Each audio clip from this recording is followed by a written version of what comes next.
What's up, everybody? I'm back with another video, and today I'm going to be reviewing this FoxPark truly wireless backup camera kit. So the camera went out on my motorhome and it was old and black and white. So now I'm going to see if this wireless thing will work. Let's open her up. All right, we got her open. First thing we see are instructions, magnetic base. I'm going to set that aside. Ooh, for a longer use of battery during travel, we have the option for a solar panel. Okay. I'm going to set this aside. And let's take a look at this stuff. So, don't know what that is. Some cables in there.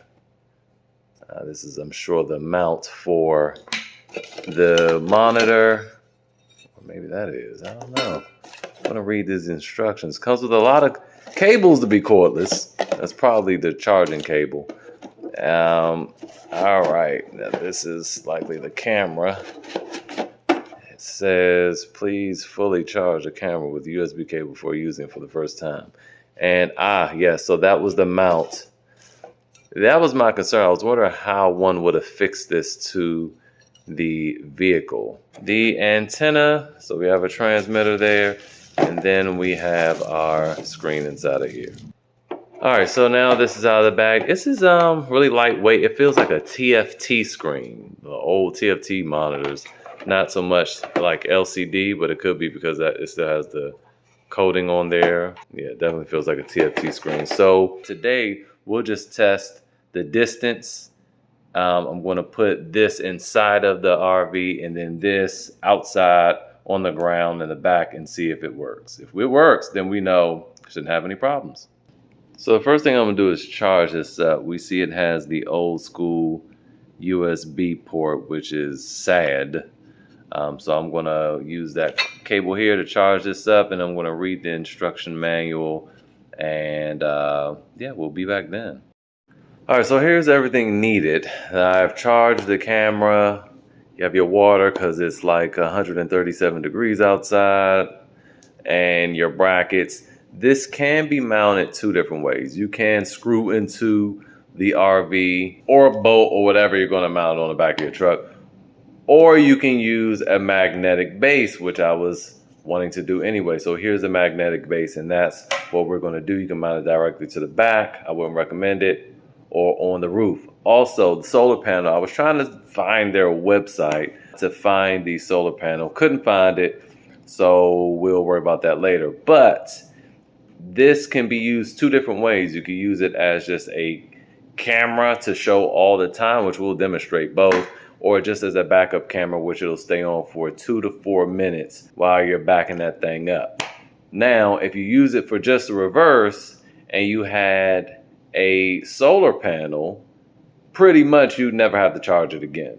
If you charge this up and just use it for reverse, this thing will last about 3 months, according to the manual. So anyway, let's go ahead and get this thing all assembled. The next time you see it, it shall be installed.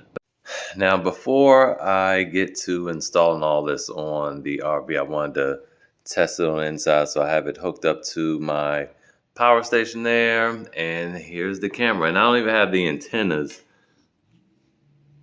put in place, but let's see how it does in direct sunlight. I'd say it does fine. Yeah, and we see the battery indicator, so that's good.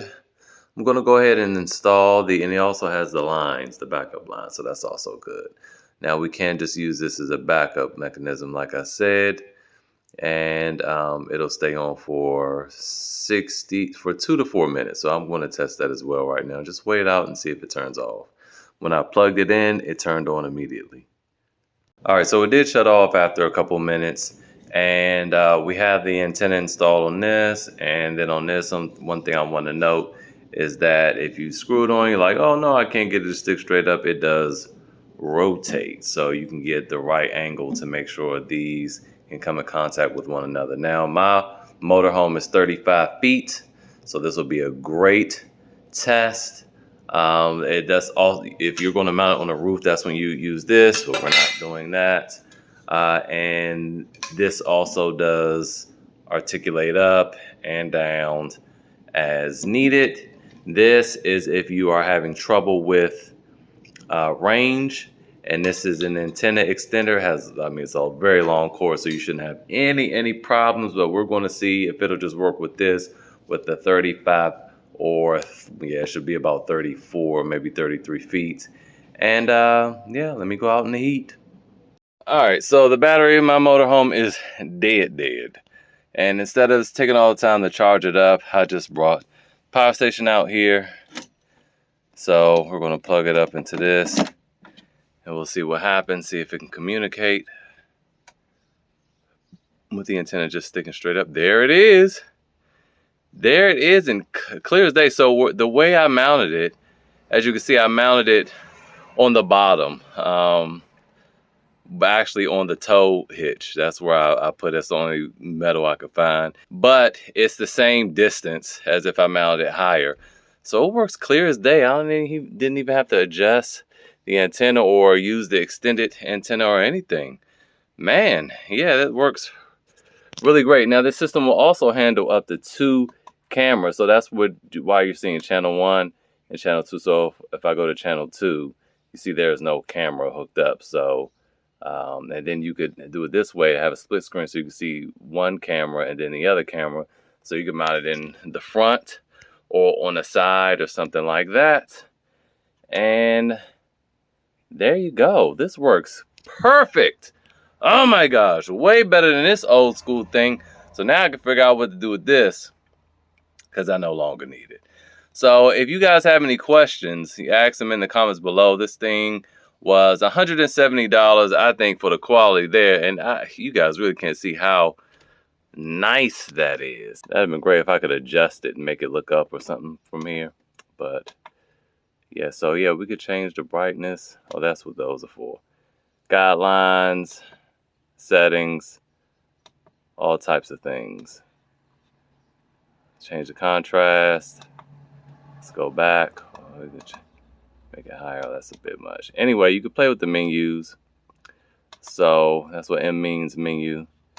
MU control. What is that? Oh, mirror control, upside down, normal, which is cool because in some ways you might need to mount it upside down so you can invert it. And yeah, not bad for $170. So again, if you guys have any questions, and this is the parasecond camera, let me know. Link will be in the description. It's on Amazon, so, or you can go straight to their website. I'll leave both, but buying it from Amazon will probably afford you a better return policy. So anyway, that's it for today's video. Hopefully it was helpful. See you guys next time.